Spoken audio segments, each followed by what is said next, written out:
குரு வாழ்க, குருவே துணை. வணக்கம். அன்பு நம்ம வாழ்க்கையில இந்த ஒரு வார்த்தைக்கு இருக்கிற சக்தி வேற எதுக்குமே இல்ல. நம்ம செய்யற ஒவ்வொரு விஷயத்துக்கும், நம்ம மனசுல வர்ற ஒவ்வொரு எண்ணத்துக்கும் பின்னால இருக்கிறது இந்த அன்பு தான். ஆனா ஒரு நிமிஷம் யோசிச்சு பாருங்களேன். நீங்க உங்க உயிரா நினைக்கிற ஒருத்தர்கிட்ட இருந்து, நீங்க ரொம்ப நம்புன ஒரு உறவுல இருந்து, அதே அன்பு உங்களுக்கு எதிரா ஒரு கத்தி மாதிரி திரும்பும்போது அந்த வலி எப்படி இருக்கும்? அந்த அதிர்ச்சி, அந்த ஏமாற்றம், அந்த குழப்பம், ஏன் எனக்கு இப்படி நடக்குதுன்னு மனசு கேட்கும் இல்லையா? வார்த்தைகளால சொல்லவே முடியாத ஒரு ஆழமான வேதனை அது கொடுக்கும். இந்த உணர்வு, இந்த வலி, குறிப்பா ரிஷபராசியில பறந்த உங்களுக்கு ரொம்பவே பரிச்சயமான ஒண்ணா இருக்கலாம். உங்க வாழ்க்கையில கண்டிப்பா ஏதோ ஒரு கட்டத்துல இந்த அனுபவத்தை நீங்க சந்திச்சிருப்பீங்க.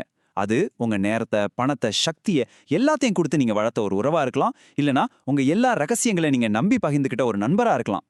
இல்லனா இவங்க தான் நம்ம உலகம்னு நீங்க நம்பின ஒருத்தரா இருக்கலாம். உங்க தூய்மையான பாசத்தையும் அக்கறையும் ஒரு கருவியா வச்சு அதையே உங்களுக்கு எதிரான ஆயுதமா அவங்க மாத்தும் போது அது மனசோட ஆழத்துல ஆறாத ஒரு வடுவை உண்டாக்கிடும். அப்படிப்பட்ட ஒரு அனுபவம் உங்களுக்கு ஏற்பட்டிருந்தா கண்டிப்பா இந்த பதிவு உங்களுக்கு ஒரு பெரிய வழிகாட்டுதலா இருக்கும். உங்களோட இந்த உணர்வுகளை எல்லாம் புரிஞ்சுக்கிட்டு இதுக்கான ஆழமான காரணங்களையும் தீர்வுகளையும் நோக்கிய நம்ம பயணத்தை ஆரம்பிக்கிறதுக்கு முன்னாடி எங்களோட நீங்க எப்பவும் இணைஞ்சிருக்க நம்ம ஆஸ்ட்ரோ வாய்ஸ் தமிழ் சேனலுக்கு மறக்காம சப்ஸ்கிரைப் பண்ணிக்கோங்க. உங்களோட ஆதரவு தான் இந்த மாதிரி பதிவுகளை இன்னும் ஆழமா உருவாக்க எங்களுக்கு ஒரு பெரிய சக்தியை கொடுக்கும். சரி, இன்னைக்கு நாம என்னென்ன விஷயங்கள்லாம் பார்க்க போறோம்னா ஒரு சின்ன கண்ணோட்டம் பார்த்துடலாம். முதல்ல அன்பின் முரண். உங்க தூய்மையான அன்பு ஏன் சில சமயம் உங்களுக்கு வலிய கொடுக்குதுன்னு புரிஞ்சுக்க போறோம். ரெண்டாவதா உங்க பலமே உங்க பலவீனம். உங்க மிகப்பெரிய பலமான அன்பே எப்படி உங்க பலவீனமா மாறுதுங்கிறதுக்கான ஆச்சரியமான ஜோதிட ரகசியத்தை தெரிஞ்சுக்க போறோம். அதுக்கப்புறம் எதிரிகளின் 3 முகங்கள். உங்க வாழ்க்கையில வர எதிரிகள் எந்தெந்த மாதிரி ரூபத்துல வருவாங்கன்னு தெளிவா தெரிஞ்சுக்கலாம். நாலாவதா ஜோதிட தீர்வு. இதுல இருந்து உங்களை நீங்களே பாதுகாத்துக்கிறதுக்கான நடைமுறை வழிகள் என்னென்னு பார்க்க போறோம்.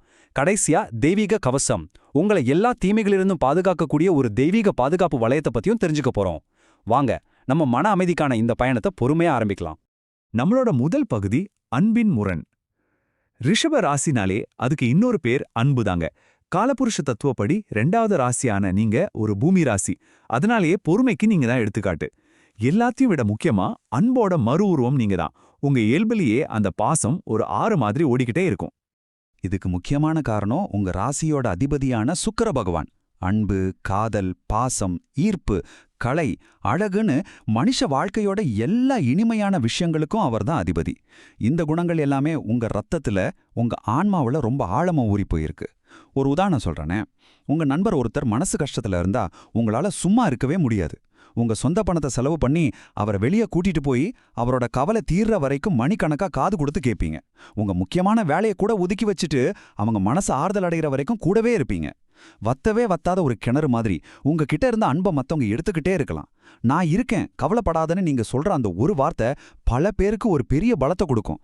இதுதான் உங்களோட இயல்பு. ஆனா இங்கேதான் நம்ம மனசை கஷ்டப்படுத்துற அந்த முரண்பாடே ஆரம்பிக்குது. இவ்ளோ தூய்மையான, தன்னலமே இல்லாத அன்பை அள்ளி கொடுக்கற உங்களுக்கு எதுக்கு எதிரிங்க உருவாகணும்? ஏன் உங்க நம்பிக்கையும் பாசமும் உங்களுக்கு எதிராவே பயன்படுத்தப்படணும்? நீங்க எதை உங்க பலம் நினைக்கிறீங்களோ அதுவே எப்படி உங்க வாழ்க்கையோட மிகப்பெரிய சவாலா மாறுது? இந்த வலி நிறைஞ்ச கேள்விதான் பல ரிஷபராசி அன்பர்களோட மனசை அமைதியில்லாம பண்ணிக்கிட்டு இருக்கு. இப்போ நாம 2வது பகுதிக்குள்ள போலாம். உங்கள் பலமே உங்கள் பலவீனம். இதுக்கு பின்னாடி இருக்கிற அந்த ஆச்சரியமான ஆழமான ஜோதிட காரணத்தை இப்ப நாம தெளிவா புரிஞ்சுக்க போறோம். இது உங்களுக்கு புரியும் போது உங்க வாழ்க்கையில இருந்த பல சிக்கல்களுக்கான முடிச்சவிழ்றத நீங்களே உணர்வீங்க. ஜோதிடத்துல பாத்தீங்கன்னா ஒருத்தரோட ஜாதகத்துல மொத்தம் 12 வீடுகள் இருக்கும். இத 12 பாவகங்கள்னு சொல்லுவாங்க. ஒவ்வொரு வீடும் நம்ம வாழ்க்கையோட ஒவ்வொரு அங்கத்தை குறிக்கும். அதுல 6ஆம் வீடு, அதாவது 6ஆம் பாவங்கிறது ருண, ரோக, சத்ருஸ்தானம்னு சொல்லப்படும். அப்படின்னா என்னன்னா, நம்மளோட கடன்கள், நோய்கள், அப்புறம் ரொம்ப முக்கியமா நம்மளோட எதிரிகள், தடைகள், போராட்டங்கள் இதையெல்லாம் பத்தி சொல்ற ஒரு இடம் அது. நம்ம வாழ்க்கையில சந்திக்க போற சவால்களோட தன்மையை இந்த 6ஆம் வீடு தான் ஒரு கண்ணாடி மாதிரி நமக்கு காட்டும். இப்போ ரிஷப ராசிக்கான அந்த ஸ்பெஷலான ஆனா ரொம்ப ஆச்சரியமான உண்மையை பாருங்க. உங்களுக்கு அன்பையும் அழகையும் வசீகரத்தையும் பாசத்தையும் கொடுக்கிற சுக்கிரன் தான் உங்க ராசி அதிபதி, அதாவது லக்னாதிபதி. அவர்தான் உங்களோட அடையாளம், உங்களோட பலம். ஆனா அதே சுக்கிரன் தான் உங்க ஜாதகத்துல எதிரிகளை குறிக்கிற 6ஆம் வீட்டு அதிபதியாவும் வர்றார். இதுதாங்க அந்த முரண்பாட்டோட ஆணிவேர். உங்களுக்கு பலத்தை கொடுக்கிற அதே கிரகன் தான் உங்க பலவீனத்துக்கான விதையும் விதைக்குது. அன்புக்கு காரணமா இருக்கிற அதே சுக்கிரன் தான் துரோகத்துக்கும் காரணமா இருக்கார். உங்களோட இயல்பான குணமே உங்களோட மிகப்பெரிய சவாலா உருவெடுக்குது. இத நீங்க புரிஞ்சுக்கிட்டீங்கன்னா உங்களுக்கு வெளியிலேருந்து எதிரியே வர தேவையில்ல. உங்க அளவு கடந்த அன்பே சில சமயம் உங்களுக்கு எதிரியா மாறுற சூழ்நிலையை இந்த கிரக அமைப்பு உருவாக்கிடுதுங்கிறது நல்லா புரியும். இத ரொம்ப சுருக்கமா ஒரே வரியில சொல்லணும்னா, வீனஸே இவங்களுக்கு வீக்னஸ் ஆகிவிடும். உங்களோட அடையாளமான, உங்களோட பலமான அந்த சுக்கிரனோட காரகத்துவமான அன்பே சில சமயங்கள்ல உங்களுக்கு ஒரு பலவீனமா மாறி உங்களுக்கே தெரியாம உங்களை காயப்படுத்துது. இந்த பலவீனம் உங்க வாழ்க்கையில எப்படியெல்லாம் வெளிப்படுதுன்னு பார்க்கலாமா? முதல்ல, மத்தவங்களோட கட்டுப்பாட்டுல நீங்க இருக்கிறதே உங்களுக்கு தெரியாது.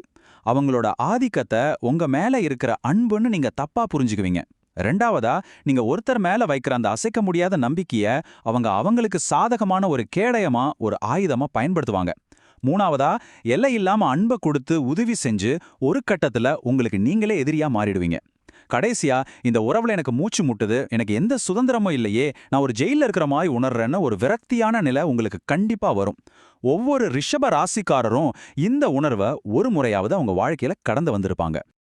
இப்போ மூணாவதா ரொம்ப முக்கியமான ஒரு பகுதிக்கு நாம வந்திருக்கோம். எதிரிகளின் 3 முகங்கள். உங்க 6ஆம் வீடான துலாம் ராசியில சித்திரை, சுவாதி, விசாகம்னு 3 நட்சத்திரங்கள் இருக்கு. இந்த 3 நட்சத்திரங்களோட அதிபதிகள் மூலமா 3 விதமான எதிரிகள் அல்லது சவால்கள் உங்க வாழ்க்கையில எப்படி வருவாங்கன்னு இப்ப நாம ரொம்ப விரிவாக பார்க்க போறோம். உங்க எதிரிகள் எப்படிப்பட்டவங்களா இருப்பாங்க? அவங்க யாரு, எந்த ரூபத்துல உங்களை அணுகுவாங்க? கொஞ்சம் கவனமா கேளுங்க. ஏன்னா இது தெரிஞ்சுக்கிறது தான் உங்களை நீங்களே பாதுகாத்துக்கிறதுக்கான முதல் படி. முதல் முகம், செவ்வாயோட முகம். உங்க 6ஆம் வீட்ல இருக்கிற சித்திரை நட்சத்திரத்தோட அதிபதி செவ்வாய் பகவான். செவ்வாய்ங்கிறவரு ரத்த உறவுகளையும் கூட பிறந்தவங்களையும் வாழ்க்கை துணையும் குறிக்கிறவரு. அதனால உங்களுக்கு வர்ற எதிர்ப்புகள் பெரும்பாலும் வெளியாட்கள் கிட்ட இருந்து வராதுங்க. உங்க கூட பிறந்தவங்க, உங்க வாழ்க்கை துணை, இல்லனா அவங்களோட உறவினர்கள்னு ரொம்ப நெருக்கமான வட்டத்திலிருந்து தான் வரும். நீங்க ரொம்ப சந்தோஷமா மனசு விட்டு பேசுற நேரங்கள்ல நீங்க பகிர்ந்துகிட்ட ரகசியங்கள் இருக்கு இல்லையா, அந்த ரகசியங்களை வச்சே உங்களை மிரட்டுவாங்க. அதை பயன்படுத்தியே உங்களை கண்ட்ரோல் பண்ண நினைப்பாங்க. உங்களுக்கு ரொம்ப நெருக்கமானவங்க கிட்ட இருந்து வர்ற இந்த துரோகம் ரொம்ப அதிகமான வலியையும் மன அழுத்தத்தையும் கொடுக்கும். 2வது முகம் குருவோட முகம். உங்க 6ஆம் வீட்ல இருக்கிற விசாகம் நட்சத்திரத்தோட அதிபதி குரு பகவான். பொதுவா குருனா ஞானம், வழிகாட்டுதல், நேர்மைன்னு நம்ம நினைப்போம். ஆனா இங்க அந்த குருவே எதிரியோட ரூபத்துல வருவார். அதாவது உங்களுக்கு நல்ல அறிவுரை சொல்ற மாதிரி, உங்க மேல ரொம்ப அக்கறை கொண்ட மாதிரி ஒரு வழிகாட்டியோட வேஷத்துல வருவாங்க. அவங்க காட்டுற பாதையில போனா வெற்றி நிச்சயம்னு ஒரு பெரிய மாயையை உருவாக்குவாங்க. அதை நம்பி நீங்களும் உங்க உழைப்பையும் பணத்தையும் முதலீடு செய்வீங்க. ஆனா கடைசியில அது உங்களை பெரிய அவமானத்துக்கும் பண இழப்புக்கும் மன உளைச்சலுக்கும் கொண்டு போய் விட்டுடும். இதைத்தாங்க குரு துரோகம் சொல்லுவாங்க. நீங்க தெய்வமா நம்பின ஒரு வழிகாட்டியாலேயே ஏமாற்றப்படுற கொடிய நிலை இது. 3வது முகம் ராகுவோட முகம். உங்க 6ஆம் வீட்டில் இருக்கிற சுவாதி நட்சத்திரத்தோட அதிபதி ராகு பகவான். இதுதான் இந்த 3லையும் ரொம்ப அபாயகரமான, கண்டுபிடிக்கவே ரொம்ப கஷ்டமான எதிரியோட முகம். ஏன்னா இவங்க எதிரி மாதிரியே தெரிய மாட்டாங்க. உங்க கழுத்தை சுத்தி இருக்கிற பாம்பு மாதிரி, கூடவே இருந்து ரொம்ப நெருங்கின நண்பர் மாதிரி, உங்க மேல உயிரே வச்சிருக்கிற மாதிரி பழகுவாங்க. இவங்களோட மிகப்பெரிய ஆயுதம் புகழ்ச்சி. உங்களை அளவுக்கு அதிகமா புகழ்ந்து உங்களை ஒரு மயக்க நிலையிலேயே வச்சிருப்பாங்க. இவங்கள ஒரு சர்வதேச வில்லன்னு கூட சொல்லலாம். ஏன்னா இவங்களோட தந்திரம் ரொம்ப நுட்பமா இருக்கும். உங்க அழக, உங்க திறமைய, உங்க உடைய, உங்க பேச்ச, நீ எல்லாத்தையும் ஓயாம புகழ்ந்துட்டே இருப்பாங்க. அந்த புகழ்ச்சிங்கிற தேன் தடவன பேச்சுல மயங்கி நீங்க உங்க எல்லா உண்மைகளையும் பலவீனங்களையும் அவங்க கிட்ட கொட்டிடுவீங்க. அப்புறம் சரியான நேரம் பார்த்து அதுவே உங்களுக்கு எதிரா திரும்பும். இந்த மாதிரி ஆட்கள் தூர தேசங்கள்ல இருந்தோ இல்லனா சோஷியல் மீடியா மூலமாகவோ கூட உங்களுக்கு அறிமுகமாகி உங்க நம்பிக்கையை சம்பாரிச்சு உங்களை ஏமாட்ட வாய்ப்பு இருக்கு. இத்தனை சிக்கல்களையும் வழிகளையும் பத்தி பேசிட்டோம். இதெல்லாம் உங்களை பயமுறுத்துறதுக்காக இல்லைங்க, உங்களை எச்சரிக்கையாவும் விழிப்புணர்வாவும் வச்சுக்கிறதுக்கு தான். இப்போ இதுக்கான தீர்வுக்கு வருவோம். இது நம்மளோட 4வது பகுதி, ஜோதிட தீர்வு. உங்களை நீங்களே பாதுகாத்துக்கிறதுக்கான ரொம்ப எளிமையான ஆனா ரொம்ப சக்தி வாய்ந்த நடைமுறை வழிகள் என்னென்னு பார்க்கலாம். 3 முக்கியமான விதிகளை உங்க மனசுல ஆழமா பதிய வச்சுக்கோங்க. முதல் விதி, ஐடியா கொடுக்கறதோட நிறுத்திக்கோங்க.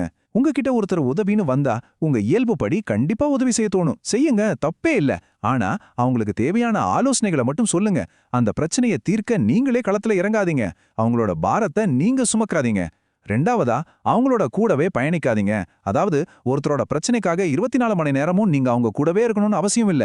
ஒரு ஆரோக்கியமான இடைவெளியை எப்பவும் கடைப்பிடிங்க. இது சுயநலம் இல்ல, இது சுய பாதுகாப்பு. 3வது, சமூக வலைத்தளங்கள்ல ரொம்ப கவனமா இருங்க. முன்ன பின்ன தெரியாத, குறிப்பா தூரத்திலிருந்து பழகுற ஆட்கள் ரொம்ப குறுகிய காலத்துல உங்க கூட அளவுக்கு மீறின நெருக்கம் காட்டினா உடனடியா எச்சரிக்கை ஆயிடுங்க. இந்த விதிகள் நீங்க அன்பா இருக்கிறத நிறுத்த சொல்லல, அதுக்கு பதிலா உங்க விலை மதிக்க முடியாத அன்பை சரியான எல்லைகளோட பாதுகாக்க சொல்லுது. கடைசியா நம்மளோட 5வது பகுதிக்கு வந்துட்டோம், தெய்வீக கவசம். நாம எவ்வளவுதான் நடைமுறை வழிகள்ல கவனமா இருந்தாலும் நமக்கு மேல இருந்து ஒரு தெய்வீக சக்தி நம்மள பாதுகாக்கணும் இல்லையா? உங்க அன்பையும் உங்க நல்ல மனசையும் பாதுகாக்கக்கூடிய அந்த தெய்வம் யாருன்னு இப்போ நாம பார்க்க போறோம். உங்களோட பாதுகாவலர் ஸ்ரீலக்ஷ்மி நரசிம்ம மூர்த்தி. இதுக்கும் ஜோதிட ரீதியா ரொம்ப ஆழமான தர்க்க ரீதியான ஒரு காரணம் இருக்கு. மகாவிஷ்ணுவோட உக்ரமான ஆனா கருணை நிறைஞ்ச அவதாரமான நரசிம்மர் அவதரிச்சது உங்க 6ஆம் வீடான துலாம் ராசியில இருக்கிற சுவாதி நட்சத்திரத்துல தான். சுவாதி நட்சத்திரத்தோட அதிபதி ராகு ரொம்ப தந்திரமான எதிரின்னு நம்ம பார்த்தோம் இல்லையா? அந்த ராகுவோட நட்சத்திரத்திலேயே அவதரிச்சதால உங்களுக்கு சவால்களை கொடுக்கற அந்த இடத்தின் மேலேயே முழுமையான ஆளுமை செலுத்துற சக்தி நரசிம்மருக்கு உண்டு. அவர்தான் உங்களை எல்லாவிதமான எதிரிகள் கிட்ட இருந்தும் பாதுகாக்கக்கூடிய மிகச்சரியான தெய்வம். ஸ்ரீ நரசிம்மரை எப்படி வழிபடுறது?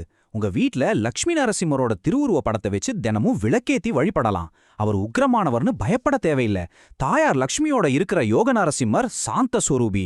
முடிஞ்சா ஒவ்வொரு வியாழக்கிழமை இல்லனா சனிக்கிழமைகள்ல பக்கத்துல இருக்கிற நரசிம்மர் ஆலயத்துக்கு போங்க. அங்க ஒரு சில நிமிஷம் அமைதியா உட்காந்து தியானம் பண்ணுங்க. எல்லாத்தையும் விட ரொம்ப முக்கியமானது, அவரோட மந்திரங்களையும் போற்றிகளையும் உங்க நாவால சத்தமா சொல்லணும். ஏன்னா உங்க 6ஆம் வீடான துலாம் ஒரு காற்று ராசி. கட்டுப்படுத்த முடியாத காத்து மாறி வர பிரச்சனைகளை அடக்க ஒலிக்கு, அதாவது சப்தத்துக்கு மிகப்பெரிய சக்தி இருக்கு. நீங்க சத்தமா மந்திரம் சொல்ல சொல்ல அந்த மந்திர ஒலி உங்களுக்கு ஒரு கவசமா மாறி உங்களுக்கு எதிரான எதிர்மறை ஆற்றல்களை எல்லாம் விலக்கி ஓட செஞ்சிடும். ரிஷபராசி அன்பர்களே, உங்க குணம் அன்பு அது விலை மதிக்க முடியாத ஒரு பொக்கிஷம். அதை ஒருபோதும் மாத்திக்காதீங்க.